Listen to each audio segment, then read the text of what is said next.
Imagine the following scene. Manchester City supporter. You wake up, grab your phone while you're still half asleep, open the news about the team, and the first headline you see is, Phil Foden's contract situation worries the board and the fans. Your heart starts racing straight away, doesn't it? Because we're not talking about just any player. We're talking about the guy who carries the club's DNA, the academy kid who became a reference point on the pitch, one of the symbols of this golden era of City. And now, suddenly, there are conversations about his contract entering the final stretch, pressure from other clubs in Europe, and that uncomfortable feeling that if someone slips up, a door could open that should never, ever be opened. That is exactly the atmosphere behind the scenes. Pep Guardiola, in yet another interview, was asked to talk about Foden's future. And when the manager starts talking, everyone stops to listen. Not just because he is the most successful coach in the club's history, but because he knows this squad from the inside, feels the mood, knows who is committed, who is happy, who is unsettled. And when the subject is Phil Foden, the message is clear. The club want him to stay for many, many years. The idea is to see the Englishman end his career wearing sky blue. But there is one detail that leaves everyone with that nagging doubt at the back of their mind: the contract. The current deal is heading into its final 18 months. In practical terms, this means that, if nothing is done, before long he will be free to sign a pre-contract with another club. And, let's be honest, if there's one thing Europe is not short of, it's giant clubs willing to open the checkbook for a 25-year-old attacking midfielder in top form who has won everything and still has many years at the highest level ahead of him. Foden is not just an important player. He is a central piece in the machine. In recent seasons, whenever City needed someone to make the difference, there he was, popping up between the lines, attacking space, arriving in the box, scoring in big games, providing assists in decisive Champions League or Premier League matches. At times, he was simply the best player in the team across an entire campaign. And that is exactly what weighs in this whole discussion. How has a club that has always been ahead of the game in negotiations with its stars allowed this situation to get so close to the final stretch? Those who follow the behind-the-scenes know that City usually act early. Normally, when a player reaches the stage where the contract starts to tighten, the board step on the accelerator, adjust the wages, extend the length of the deal, add in title bonuses, and guarantee stability. But this time, things seem to be moving at a slightly slower pace. It doesn't mean there is a problem. It doesn't mean there is an atmosphere of rupture. But, in modern football, any small delay becomes fuel for speculation. Pep, for his part, maintains the stance he has always had. He has made it clear several times that he does not get directly involved in renewals, salaries, contracts, clauses. That is a matter for the executives, the boardroom, the legal department. His job is to get the best out of the player on the pitch, make the team perform, extract the maximum. But even so, when he is asked about it, he does not dodge the topic. And once again, he reinforced it. The club's wish is for Foden to stay for a long time, and his wish, as manager, is to see the Englishman build an entire career at Manchester City. But there is one part of Pep's answer that leaves a bit of a taste of, this is not 100% tied up yet. When the reporter pushes and asks about the stage of the talks, he admits he is not across the details. He doesn't know exactly what point the negotiations are at. He doesn't get into deadlines, figures, clauses. He basically says, we want him to stay, that's certain, but the rest is not my department. It's the kind of answer that doesn't completely calm anyone down. It reassures you because of the desire, but it unsettles you because of the lack of concrete information. And that is where the emotional side comes in, for you as a supporter. Because Phil isn't just another star. He has been a City fan since he was a kid. He grew up breathing the club, started in the tiniest youth age group, went up step by step and became a symbol of the academy. He is that player who represents the dream of every kid in the youth ranks, to go from the stands to the pitch and become a protagonist. When Pep talks about him, it is not just a manager talking about a footballer. It is almost as if he were talking about someone he saw grow up, saw mature, saw fight his way through difficult phases, and who today is a technical reference point and more, a leadership reference as well. It is no exaggeration to say that Foden embodies the City model better than almost any other player. He has refined technique, game intelligence above the average, the right level of attacking aggression, and that coldness in big moments that separates a good player from a special player. And on top of all that, he brings a connection with the fans that no amount of money can buy, the sense of belonging. That is why any rumor, any whisper about the possibility of an exit, any talk about a contract approaching its end, hits the supporters emotionally in a very different way. Remember as well that, at the height of the title-winning run, City were never a team that depended only on a traditional center forward. The goals always came from everywhere. Wingers, midfielders, fullbacks making underlapping runs, holding midfielders popping up in the box. Foden has already proved he can be the club's top scorer in a season, even without wearing the number 9 shirt. In recent years, he has taken on that responsibility, racked up goals and assists, and put himself on the same level as the big names in Europe, not just because of his technique, but because of his consistency. From a strategic point of view, tying down this contract is far from just a formality.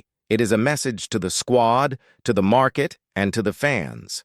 It is the way of saying that the project remains solid, that the club protect their pillars, and that they will not allow one of their biggest assets to drift too close to a dangerous contract situation. Every day that passes without an official announcement becomes a talking point on TV shows, a headline on websites, a debate on social media.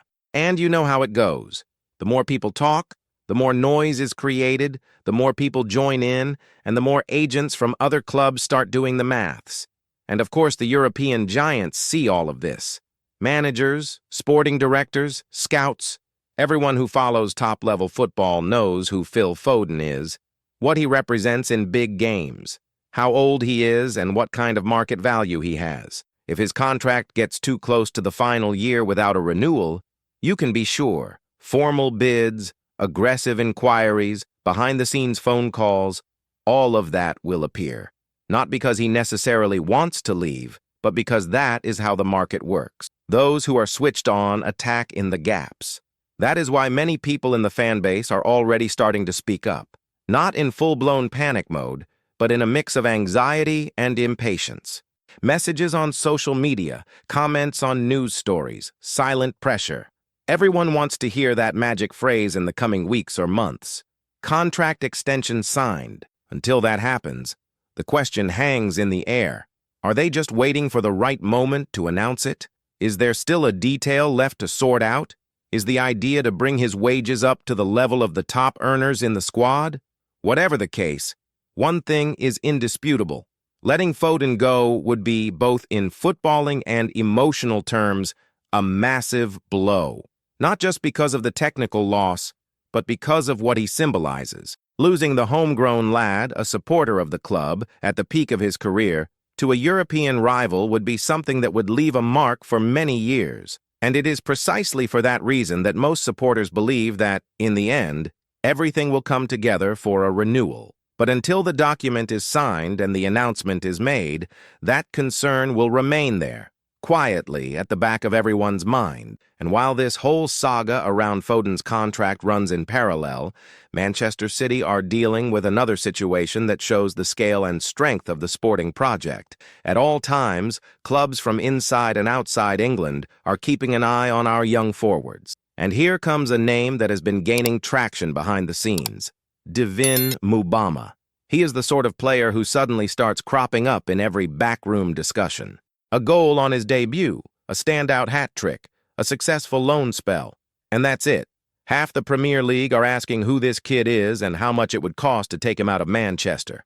Mubama arrived with plenty of expectation after his time in another English club's academy, and the decision to join City was seen as a huge step in his career. Since then, he has been following that path the supporters already know. First, he shines in the youth ranks.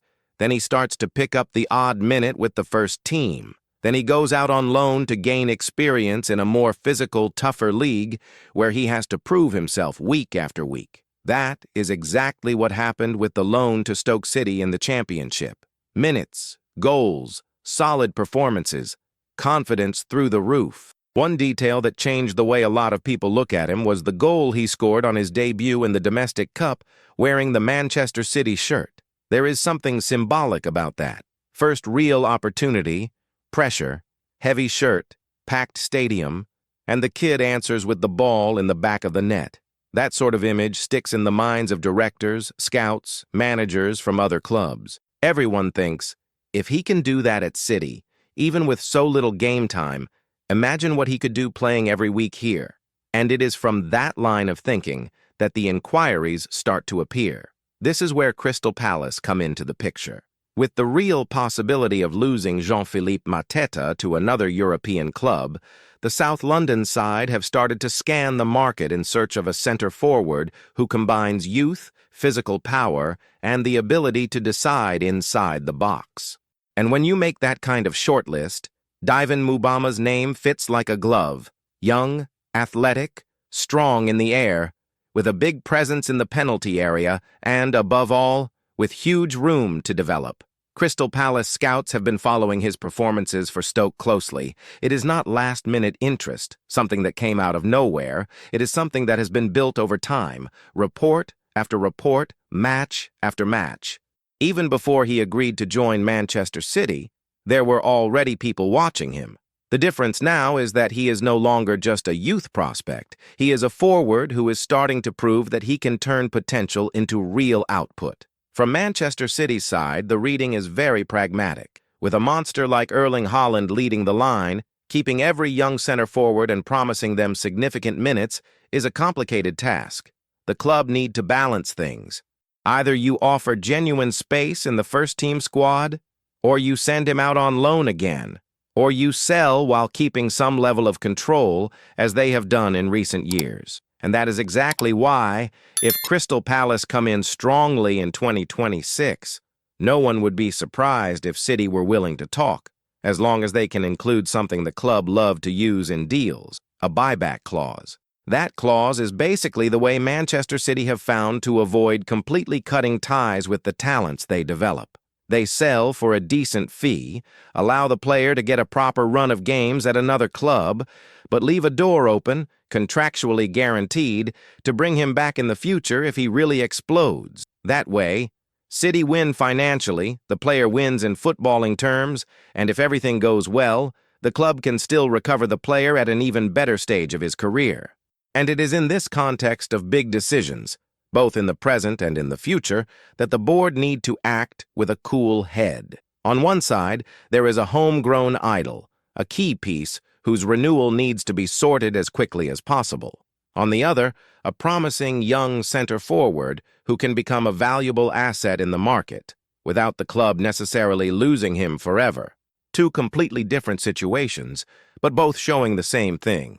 Manchester City are in a moment where every choice carries massive strategic weight, whether for now or for the next 5 to 10 years. City supporter, tell me something honestly. From 0 to 10, what is your level of concern with this issue of Foden's contract entering its final 18 months? And looking at the case of Devin Mubama, do you think the best thing for the club would be to keep him and give him more minutes, or to sell in 2026 as long as a good buyback clause is guaranteed? And if you've made it this far, it's because you genuinely care about Manchester City's future and live this club as part of your daily routine. So do this right now. Scroll down and hit the like button on this video, because that shows you want to see more content like this, deep, direct, and spoken in the language of the supporter. Also, make sure you subscribe to the channel so you don't miss any important updates about City, contract renewals, transfer rumors, academy prospects, and everything that goes on in the corridors of the club. Turn on notifications so you're alerted whenever a new video drops, and stay with us on this journey, because here you will never be left out of what really matters at Manchester City.